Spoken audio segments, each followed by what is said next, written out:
여러분 안녕하십니까? 이정명TV의 이정명입니다. 들과 산에 밤꽃 냄새가 가득합니다.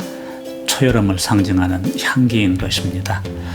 이맘때면 햇빛이 강렬해 바람결에 보리떼 소리가 사각사각 들려야 하는데 요즘에 비가 자주 내려서 농사짓는 분들 걱정도 늘고 있습니다. 하늘이 돌보아야 풍작을 이루는 농사지만은 하늘은 우리에게 농사가 잘 되면 잘 되는 대로 또 잘 되지 못하면 그런 대로 어울려서 함께 위로를 하고 무엇이든 함께하는 마음으로 살기를 바랍니다. 지난주에는 현충일이 있어서 현충일과 관련된 시를 몇 편 보내드렸습니다. 오늘은 유년 시절의 기행 두 번째 얘기입니다. 유년 시절의 기행 1편에서는 어머니에 관련된 시를 모아서 보내드렸고요. 오늘은 아버지에 대한 또는 아버지를 생각하며 지은 시들을 모아보았습니다.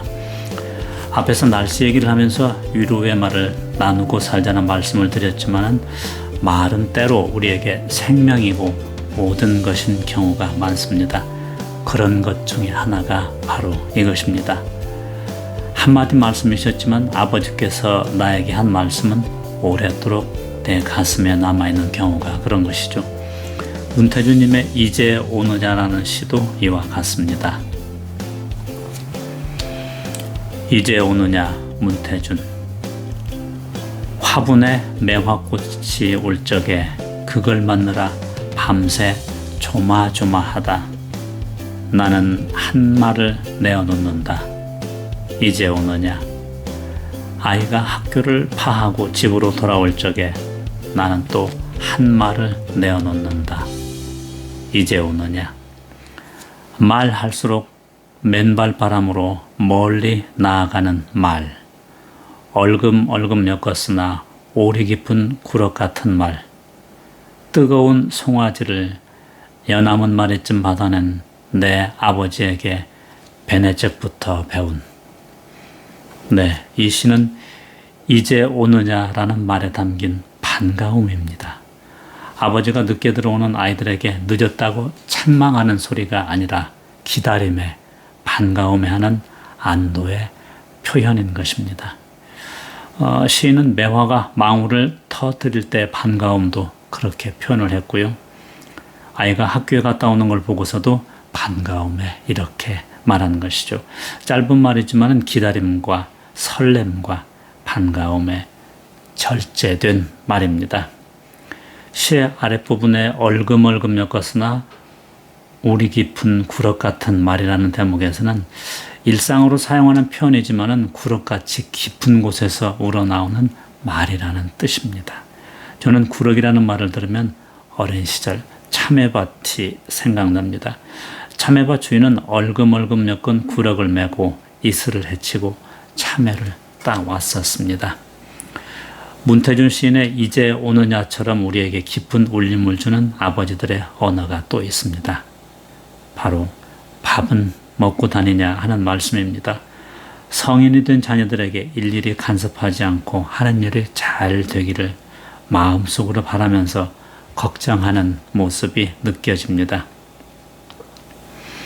얼마 전에 소개해드렸던 김현숙님의 아버지의 마음이란 시에 이런 대목이 나옵니다. 바쁜 사람들도 굳센 사람들도 바람과 같은 사람들도 집에 돌아오면 아버지가 된다. 어린 것들을 위하여 난로에 불을 피우고 그네 작은 못을 박는 아버지가 된다. 네, 집 밖에서의 다양한 아버지의 모습이지만은 가족을 위해 희생 봉사하는 아버지의 자상함이 이와 같습니다. 나희덕 시인은 처마 및 못 위에서 잠을 자는 제비의 모습을 보며 어린 시절 아버지를 회상합니다. 고단한 아버지의 삶이 보입니다. 시의 제목은 못 위의 잠입니다. 못 위의 잠, 나희덕.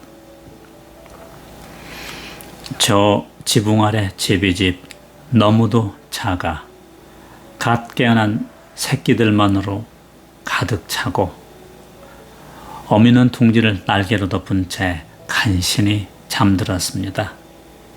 바로 그 옆에 누가 박아 놓았을까요? 못 하나. 그 못이 아니었다면 아비는 어디서 밤을 지냈을까요? 못 위에 앉아 밤새 꾸벅거리는 제비를 눈이 뜨겁도록 올려다봅니다. 종암동 버스 정류장, 흙바람은 불어오고 한 사내가 아이 셋을 데리고 마중 나온 모습, 수많은 버스를 보내고 나서야 피곤해 지친 한 여자가 내리고 그 창백함 때문에 반쪽 난 달빛은 또 얼마나 창백했던가요? 아이들은 달려가 엄마의 옷자락을 잡고 제자리에 선 채 달빛을 좀 더 바라보던 사내, 그 마음을 오늘 밤은 알 것도 같습니다. 시럽의 호주머니에서 만져지던 때 묻은 호두알은 쉽게 깨어지지 않고 그럴듯한 집 한 채 짓는 대신 못 하나 위해서 견디는 것으로 살아온 아비. 거리에선 아직도 흙바람이 몰려오나 봐요. 돌아오는 길 희미한 달빛은 그런대로 식구들의 손잡은 그림자를 만들어주기도 했지만 그러기엔 골목이 너무 좁았고 늘 한 걸음 늦게 따라오던 아버지의 그림자, 그 꾸벅거림을 기억나게 하는 못 하나, 그 위에 잠. 네, 시에서 언급하는 제비집은 가난한 삶을 상징하고 못 하나는 아버지의 고달픈 삶을 표현하고 있습니다. 못 위에서 잠을 자는 제비나 아버지의 모습이 안쓰럽게 느껴집니다. 유년시대 기행 1에서는 문정희님의 찬밥과 기영도님의 엄마 걱정의 찬밥이 나옵니다. 유년 시절의 어머니와 관련된 애잔한 삶의 모습이 표현되었다면 김현숙님의 아버지 마음에 나오는 옷과 나이덕님의 못은 아버지의 수고로움과 희생을 짐작할 수 있는 단어입니다. 이수익 시인의 결빙의 아버지 역시 아버지에 대한 애틋한 그리움이 주제입니다. 결빙의 아버지, 어머님, 제 67살 적 겨울은 목조 적산가옥 2층 다다미방에 벌거숭이 유리창 깨질 듯 울어대던 외풍 탓으로 한없이 추웠지요. 밤마다 나는 떨면서 아버지 가랭이 사이로 시린 발을 밀어넣고 그 가슴팍에 벌레처럼 파고들어 얼굴을 묻은 채 겨우 잠이 들곤 했었지요. 요즘도 추운 밤이면 곁에서 잠든 아이들 이불깃을 덮어주며 늘 그런 추억으로 마음이 아프고 나를 품어주던 그 가슴이 이제는 한 줌 뼛가루로 사가 붉은 흙에 자취 없이 뒤섞여 있음을 생각하면 옛날처럼 나는 다시 아버지 곁에 눕고 싶습니다. 그런데 어머님, 오늘은 영하의 한강교를 지나면서 문득 나를 품에 안고 추위를 막아주던 67살 적 그 겨울밤의 아버지가 이승의 물로 화신해 있음을 보았습니다. 품 안에 부드럽고 여린 물살은 무사히 흘러 바다로 가라고 꽝꽝 얼어붙은 잔등으로 혹한을 막으며 하얗게 얼음으로 엎드려 있던 아버지. 네, 시인이 얼어붙은 한강을 보며 추운 겨울에 추위를 막아주시던 아버지를 그리워합니다. 그런데 어떤 대목보다도 나를 품어주던 그 가슴이 이제는 한 줌 뼛가루로 사가 붉은 흙에 자취 없이 뒤섞여 있음을 생각하면 옛날처럼 나는 다시 아버지 곁에 눕고 싶습니다. 이런 대목에서 아버지를 정말 보고 싶어 하는 간절함을 엿볼 수 있습니다. 어려운 시간이죠. 읽는 대로 그 마음이 시인의 아버지에 대한 보고품이 절절하게 묻어나옵니다. 왜냐하면 우리의 아버지들이 그러하셨고 그 품에서 그 덕으로 자라서 오늘 우리가 있기 때문입니다. 그런가 하면 어떤 아버지는 아기를 잃고 슬픔을 시로 표현했습니다. 바로 김광균 시인의 은수저입니다. 은수저. 산이 저문다.